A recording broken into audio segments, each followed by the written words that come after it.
Ezindaba zehora lesikhombisa sigwethulela zona bukhoma ekomkhulu le-SABC e-Auckland Park eGoli imbukeli nazi ezinohlonze kusihlwa nje.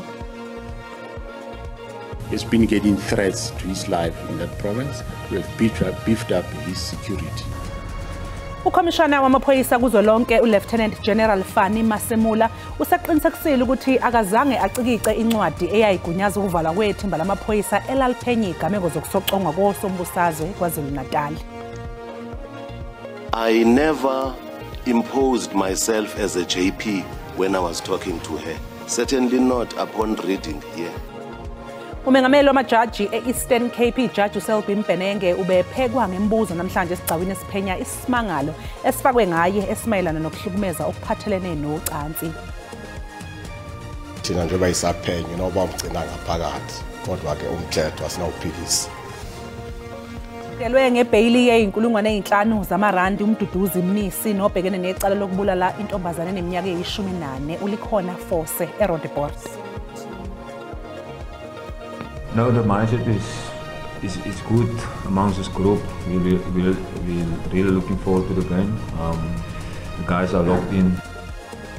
Umqeqeshi wamabhokobhoko uRasi Erasmus wenze inguquko ezisishiyagalombili eqenjini lakhe elizobhekana namaNtaliyane enkundleni Nelson Mandela Bay eGqeberha ngomgqibelo. Mbukeli sikubingelele sikwamukele indaba enza kusihlwa enizethulela unoxolo Mamtshali wakwamwali.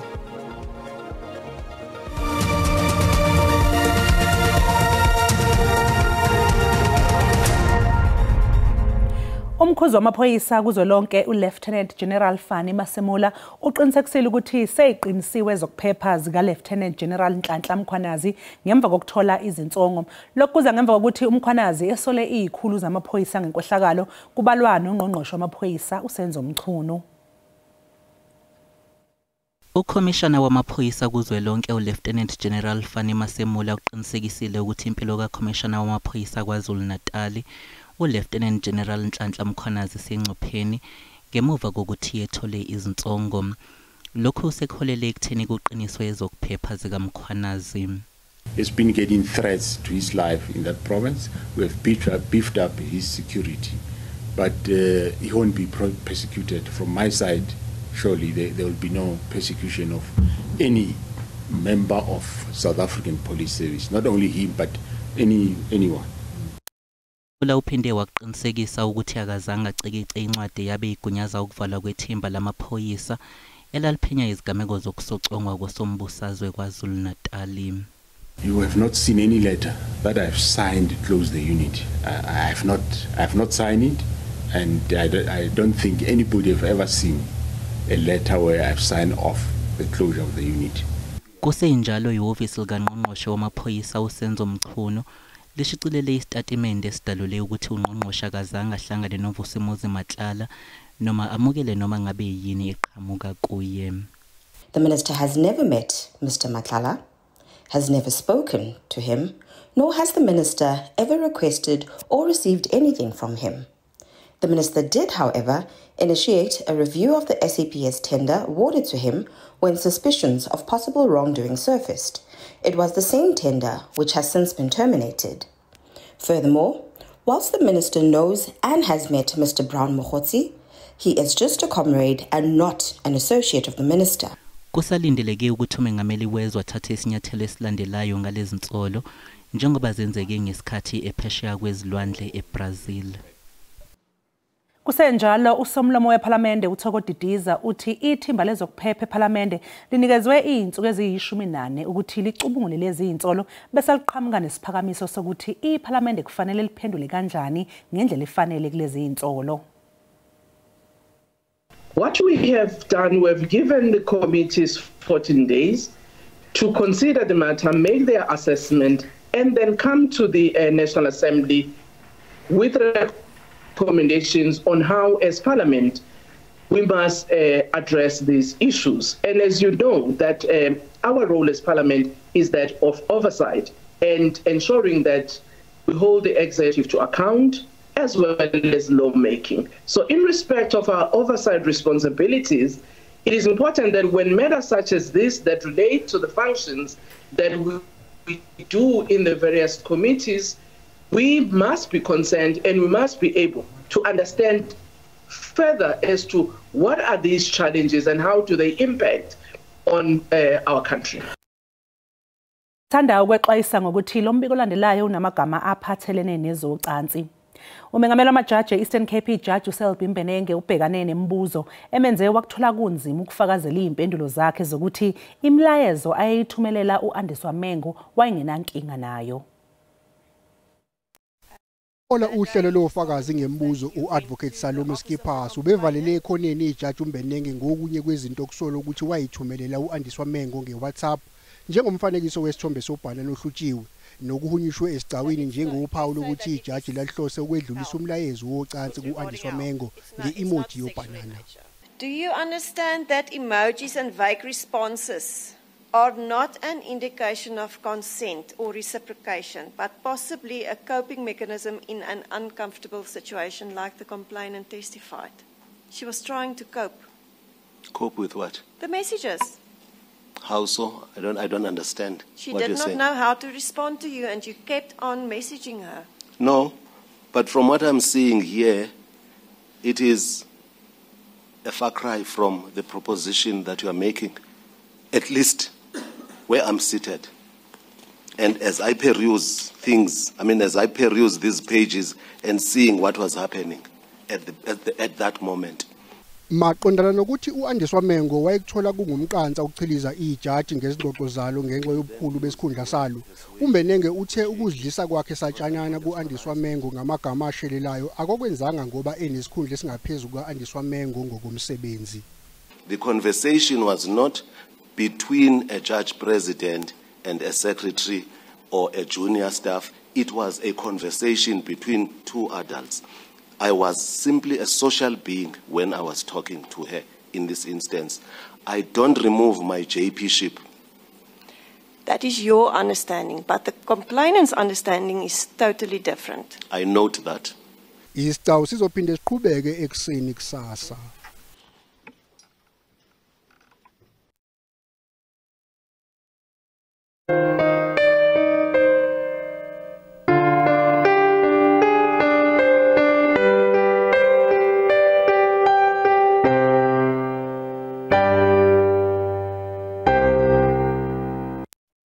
Uphiko lwabesifazane lwe-ANC luhambise umkhuleko emndenini walowo owayiphini likaMengameli wezwe uDavid Mabuza eBarberton eMpumalanga.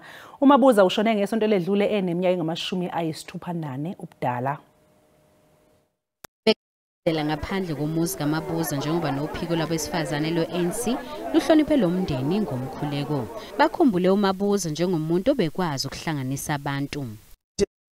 Didi Mabuza, not just any ordinary member of the ANC, a person that would master the art of negotiations, a comrade that is an architect of the reunity of the ANC and its leagues. uMabuza utuswa kakhulu ngokuba nesandla ekufukuleni abesifazane kwezemidlalo, waphinde waxhasa neqembu lebhola lezinyawo labesifazane asebekhulile. He helped us with the soccer kit in 2011. Our team started in 2010, and in 2011 he managed to help us with the soccer kit and also soccer boots. Remember, we were 30 by then he managed to buy 30 soccer boots and also 30 soccer kit. Ngo-2014 uMabuza wasungula inhlangano iDavid Mabuza Foundation eyayihlose ukuthuthukisa umphakathi kwezemfundo. All that I can say is that the foundation has been there or even before us, because what will happen, you'll find buses and taxis outside these premises.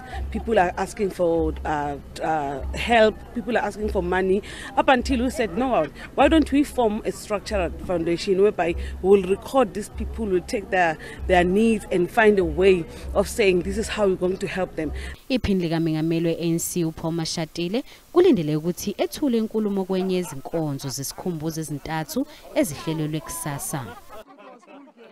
Mbukeli okwamanje sisathi ke qu 8 kanti uma ngabe sibuya sokuphathela uWT. Was encourage people to demonstrate their unhappiness by way of a march. Njengoba namhlanje kuhlangana iminyaka emine kwaqubuka izibhelu ezadlula nabantu abangaphezulu kwamakhulu amathathu KwaZulu-Natal naseGauteng, uBonginkosi Khanyile ubesenkantolo yaseThekwini ebhekene necala lokubhebhezela lolu dlame.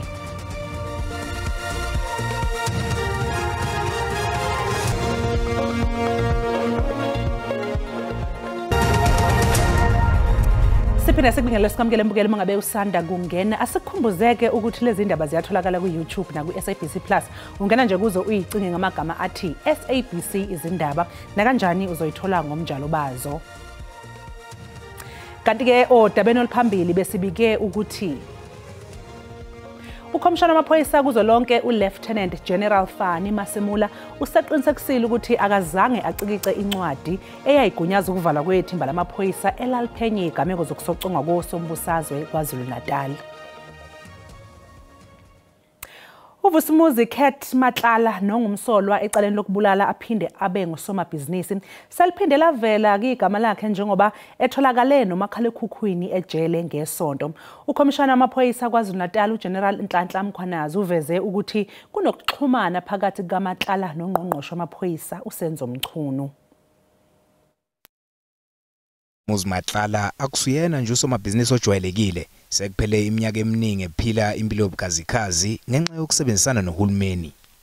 Those tenders still being given out in the manner that they're given out speak to deep-rooted corruption. Because when you follow due process and you investigate who the individual is, you find the number of investigations that speak to the individual in question. You find that there are allegations that have been made that are damning, that would require at the very least a municipality or a state institution to distance themselves from it. Inkampani yakhe Medicare 24 Tshwane District yathola ithenda legide ngamakhulu amathathu namashumi ayisithupha zamarandi emaphoyiseni ngoNhlangulana ngonyaka oyedlule. Through a minnow company with no track record in the occupational health industry, which had only existed for 5 years and was actually run out of a Boksburg strip mall, had won this 360 million rand police tender. Ikomiti lomnyango abakazidlodlo liqinisekise ukuthi ibhamu okusolakala ukuthi ezenkampani yakhe Cat VIP Protection Services zatholakala ibekwe ngokungemthetho emzini kasomabhizinisi uShawn Mkhize. Kumanje uMatlala ulinde uquliswa icala ejele iHosmampur ngenzolo zokuhlela ukusoconga lowo ayesemathandweni naye. Inkinga isamlandela njengoba etholakale nomakhalekhukhwini. Ngokusho kaMkhwanazi igama likaMatlala liyavela makuphenywa ngokuthuthwa kwezikhala engekho emthethweni kuleli. Vusi is an extremely dangerous man and also a very important man for those who are involved with organized crime.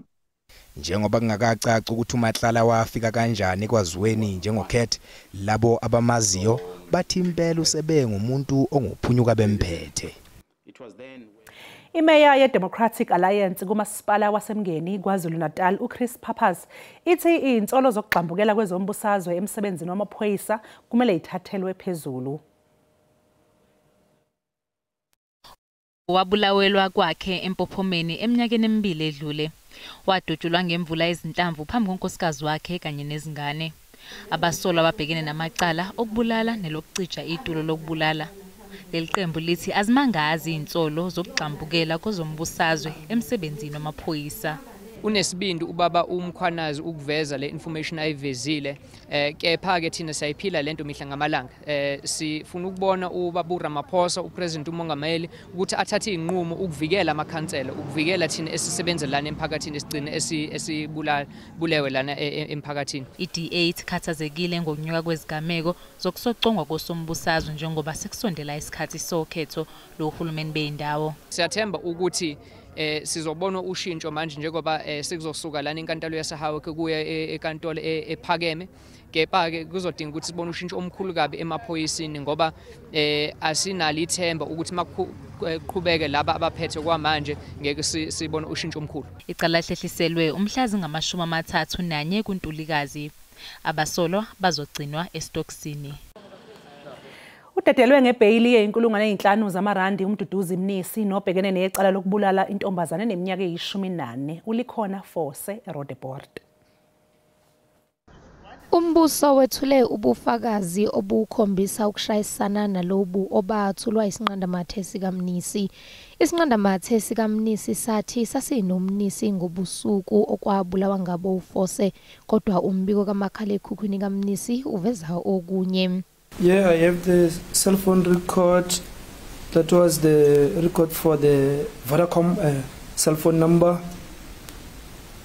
079 716 1533, which the phone belongs to the applicant before court. Imanje ibe isinikeza umnisi ibhayili ngaphansi kwembandela.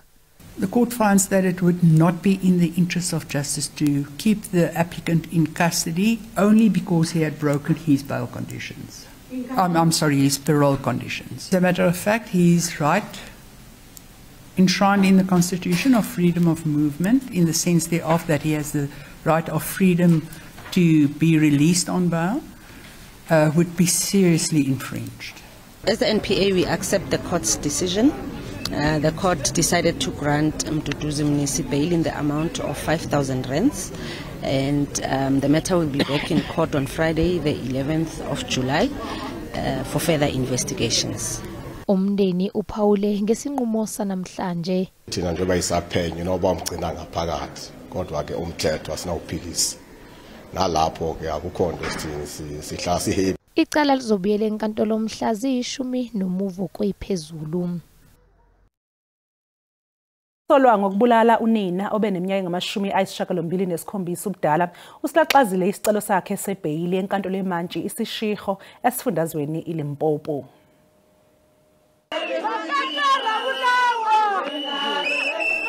Iqoqo lezaguga kanye namalungu enhlangano zomphakathi bebebhikisha ngaphandle kwenkantolo befuna ukuba anqatshelwe ibhayili umsolwa. Lo msolo solwa ngokubulala uma wakhe nobevele kwesibili enkantolo uvele wasilaxaza isicelo sakhe sebhayili. Leli cala lihlehlisela umhla ziyikhombisa kumfumfu ukuze kuqhutshekwe nophenyo. In consideration to the fact that you are abandoning bail and by agreement between your legal representative and the state, your matter shall be postponed to the 7th of October 2025 for the purposes of further investigations, and you are to remain in custody. Umndeni kamufu samukelile isinqumo somsolwa sokulaxaza isicelo sebhayili futhi ufuna agwetshwe udilika jele. Sinxusa abazali ukuthi bathande izingane zabo kodwa bengangabazi ukuzibika amazibahlukumeza. Umphakathi kanye nenhlangano zawo bazwakalise ukukhathazeka ngalesi sigameko, banxusa nabantu asebebadala ukuba babike ngokuhlukunyezwa ababhekana nakho.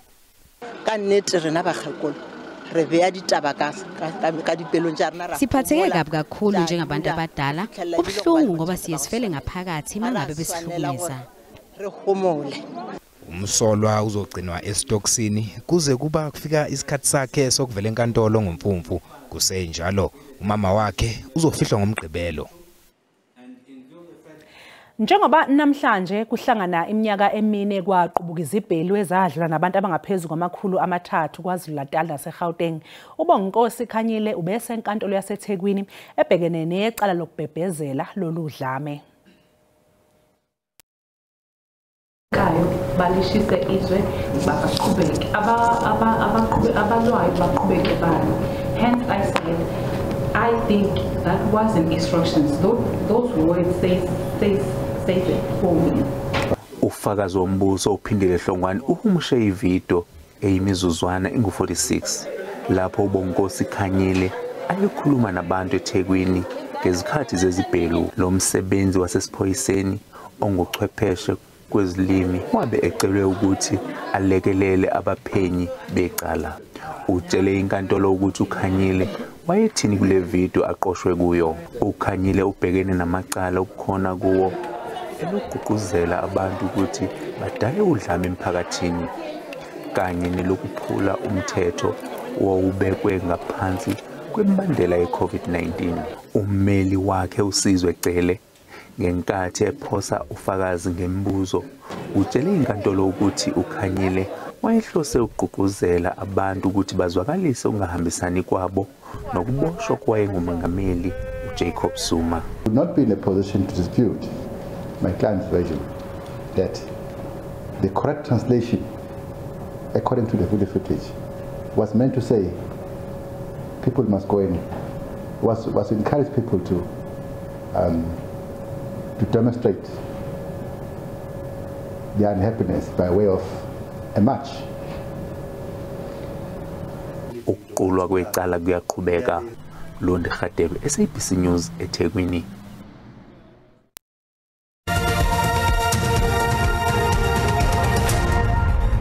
Kanti-ke mbukeli masingena kwezemidlalo, umqeqeshi wamabhokobhoko uRassie Erasmus wenze inguquko eziyisishiyagalombili eqenjini lakhe elizobhekana namaNtaliyane enkundleni iNelson Mandela Bay yeGqeberha ngoMgqibelo. Springboks babonakele bezimisele ngelixa bebezololonga ngalentsasa yanamhlanje. Umqeqeshi weleqela uRassie Erasmus utyumbe abadlali abanamava, abanye kubo baza kunikwa ithuba babonakalise izakhono zabo. Loka Erasmus ufuna ukusebenzisa ibackline yakhe waye ubonakale exolile ngelixa bebezololonga. Omnye umdlali ngumani Libhoko ufuna ukuphucula indlela azikhabela ngayo ipali. No, the mindset is good amongst this group. We're really looking forward to the game. The guys are locked in. Omnye umdlali ofumene ithuba lokuqala lomdlalo nguMarco van Staden. Loka van Staden uthi iqela lase-Italy alinakudelelwa. They had a big focus on the breakdown, disrupting our play and slowing our ball down so we can't get rhythm. So that was definitely a big tactic of them. And yeah, to try and disrupt where they can. Abaqeqeshi beliqela baphinde batyumba abadlali abanamava abafana noVille Leroux kunye noPieter Steph du Toit. Eliqela liza kukhokelwa nguCaptain omtsha uSalman Murad njengoko uSiya Kolisi enomonzakalo. Ndinguzolani Moya wendaba ze-SABC ndiseGqeberha. Mbukeli, umhlahlo wesimo sezulu uzolandela emva kwekhefu noThini Ntshiza.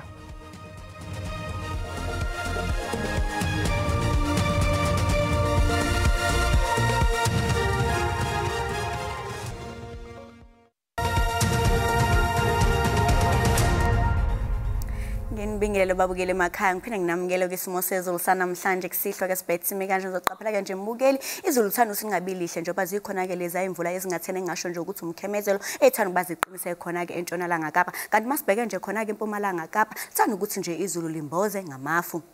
Kanti kusasa ngaphinde futhi silindeleke nje leza imvula ke ezingathene ethanda baziqinise khona ke eKapa lodumo. Kanti ke isixwayiso sethu ke sakusihle siphuma lapha na South African Weather Service sime kanje uzoqaphela ke nje mbukeli ukhona ke lo moya kuvunguza ngamandla uthanda ba uqinise khona ke kwisifundazwe Eastern Cape ngaphinde futhi ulindele ke lo moya ke uthanda ba uqinise ngamandla nakhona kwisifundazwe iKwaZulu Natal. Kanti ke amazinga okushisa aphansi kusihle kakhulu empela masibheke khona lapha na eKapa lodumo liyabanda ngo10 bande njalo ke nakhona ke Appington ngo7 lekuza ngempela ukuthi ngubongaki ke lapha na kuGoli koSoweto kaNdonga ziyadoma ngo6 bande njalo ke nakhona ke masibheke lapha na ke eMgungundlovu singawulindela nje u3 bande njalo ke nakhona ke Ladysmith ngo1 kanti masibheke nje khona ke lapha na ke eThekwini liyabanda ngo13 kanti eGqeberha singawulindela nje u9. Kanti kusasa lisabande eKapa lodumo ngo16 kanti lithanda ukuthi nje lifudumaleke khona ke Appington ngo24 masibheke nje khona ke lapha eKimberley singawulindela nje u20 lesabanda ke eGoli ngo17 kanti ke Mosina lithanda ukuthi nje lifudumaleke ngo24 kanti ke eMelo liyabanda ngo17 masibheke nje khona ke eMnambithi singawulindela nje u22 kanti ke Richards Bay liyashisa ngo26 kanti ke masibheke nje khona ke lapha ke eThekwini eClermont kwaMashu eMlazi singawulindela nje u24 kanti ke nakhona ke lapha ke eMgungundlovu komba singawulindela nje u24 masibheke nje khona lapha ke East London kanti izulu lime nje ku23 masibheke nje khona ke eGqeberha singawulindela nje u20 kanti ke eGeorge lime nje ku18 ngisibeka lapho ke isimo sezulu sanamhlanje kusihlwa mina ke ngintombi kaMadlamini olangelihle ngoba libalele ngithi konke kufeziwe.